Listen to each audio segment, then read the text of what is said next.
بسم الله الرحمن الرحيم.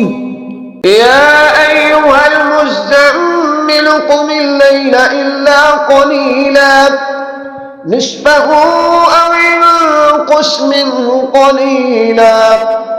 أو زد عليه ورتل القرآن ترتيلا إنا سنلقي عليك قولا ثقيلا إن ناشئة الليل هي أشد وطئا وأقوم قيلا إن لك في النهار سبحا طويلا واذكر اسم ربك وتبتل إليه تبتيلا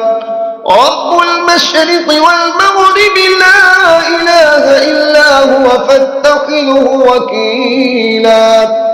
واصبر على ما يقولون واهجرهم هجرا جميلا وذرني والمكذبين أولي النعمة ومهلهم قليلا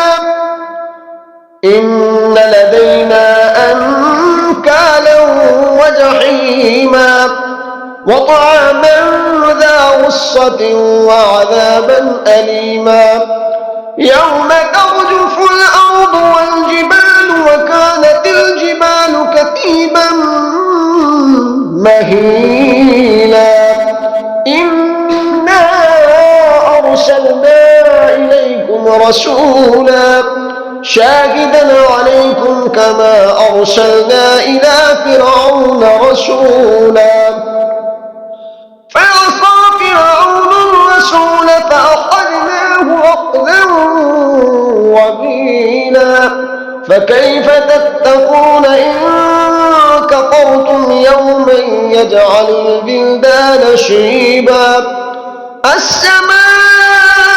منفطر به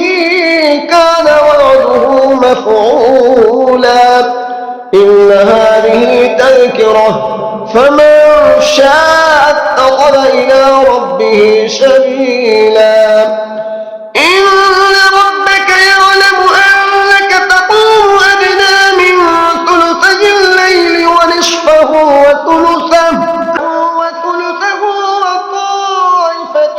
من الذين معك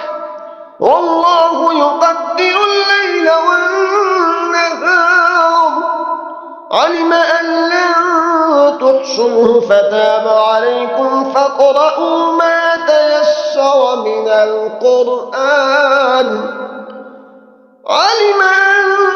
سيكون منكم مرضى وآخرون يضربون في الأرض يبتغون من فضل الله وآخرون يقاتلون في سبيل